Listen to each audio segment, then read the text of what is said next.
Senhora Presidente, senhores membros do Governo, senhores deputados. Em 30 de junho de 2009, os ministros Alberto Costa e Rui Pereira subscreveram em nome do Governo português um acordo bilateral para permitir às autoridades dos Estados Unidos da América ter acesso aos dados pessoais, biométricos e biográficos que constam das bases de dados de identificação civil e criminal, bem como da base de dados de perfis de ADN do Estado português. Tal acordo põe em causa princípios fundamentais da ordem constitucional portuguesa e merece as mais sérias críticas, quer quanto ao método, quer quanto ao conteúdo. A alegada motivação para este acordo bilateral foi, ainda e sempre, a necessidade de combater o terrorismo. Porém, basta ler o artigo 2º do acordo para ver que ficam abrangidos pelas suas disposições os crimes puníveis com pena privativa de liberdade de duração máxima superior a 1 ano. Ou seja, vai até às chamadas bagatelas penais, as quais, evidentemente, nada têm a ver com o terrorismo.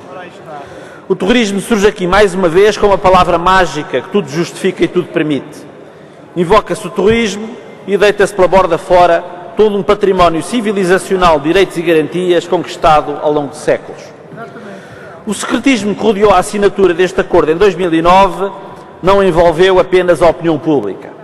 A Comissão Nacional de Proteção de Dados, nos termos da lei, se deveria ter pronunciado oportunamente, só foi consultada no final de 2010, ou seja, mais de um ano depois da assinatura do acordo.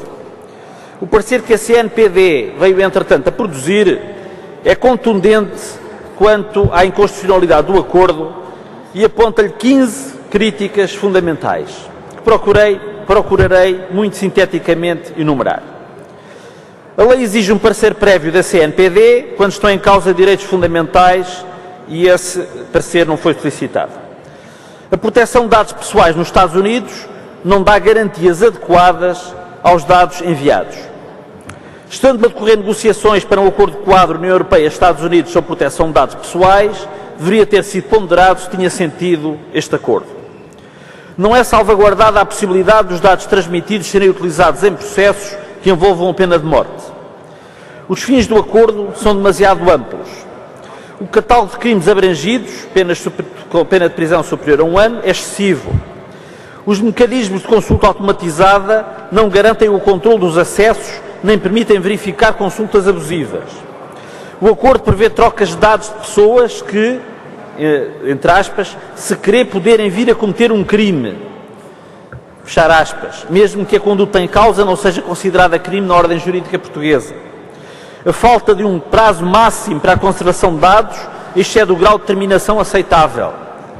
O acordo não respeita o princípio da proporcionalidade.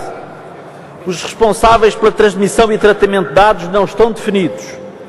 O direito de acesso dos cidadãos titulares dos dados não está consignado. A forma como os Estados Unidos consultam os dados em Portugal é vaga e imprecisa, não oferecendo garantias. A possibilidade dos dados serem utilizados por outros fins não especificados não é aceitável. E, finalmente, a previsão de transmissão de dados para outros países, organizações, entidades privadas ou pessoas sem qualquer justificação e sem garantias não é de todo admissível. Estas 15 objeções, não fomos nós que as inventámos, constam expressamente do parecer dado pela Comissão Nacional de Proteção de Dados. Em resumo, o parecer da CNPD é esclarecedor quanto à verdadeira barbaridade deste acordo e rejeita-o, por isso, de forma perentória. Para além da possibilidade de devassa dos dados pessoais dos cidadãos portugueses por parte das autoridades norte-americanas sem controle e garantias, e sem que seja sequer exigida uma suspeita séria do seu envolvimento na prática de crimes, bastante que alguém creia que alguém possa vir a cometer um crime, a questão da pena de morte merece uma preocupação particular. A Constituição portuguesa rejeita em absoluto a pena de morte e proíbe a extradição ou entrega a qualquer título por crimes a que corresponde à pena de morte.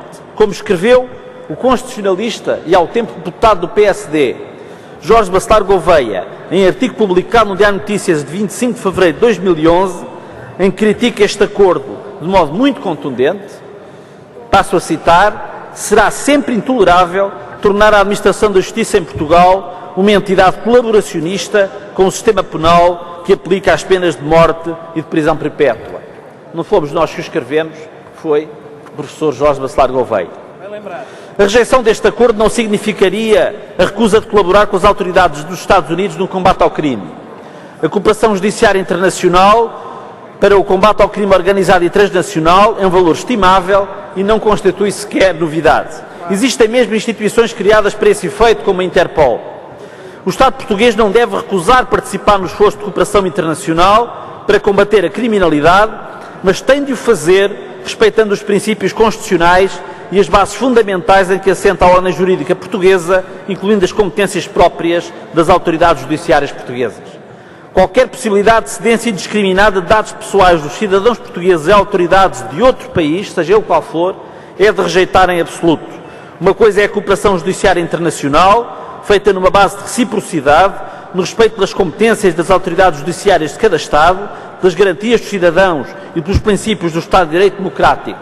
Outra coisa é, em nome do combate ao terrorismo, ou seja, em nome do que for, tornar o Estado português numa espécie de filial do FBI e tratar todos os cidadãos portugueses como suspeitos de terrorismo, entregando-os à devassa discricionária das autoridades de um Estado que, nos últimos anos, tem dado ao mundo tristes exemplos de desrespeito pelos direitos humanos. É tristemente significativo que seja esta a primeira proposta de resolução que este Governo apresenta à Assembleia da República para a aprovação de uma convenção internacional. Apresentada e agendada de rompante, quase pela calada, pensará o Governo que, assim como assim, no meio de tantas atrocidades legislativas cometidas à sombra do acordo com a Troika, pode ser que os portugueses nem reparem ou nem se importem com mais esta barbaridade. Mas há quem repare e há quem se importe. Porque a partir de agora, os dados pessoais de identificação civil e criminal dos cidadãos portugueses passam a ficar ao dispor das autoridades norte-americanas. É mais uma enormidade que os cidadãos portugueses ficam a dever aos partidos da Troika. Disse.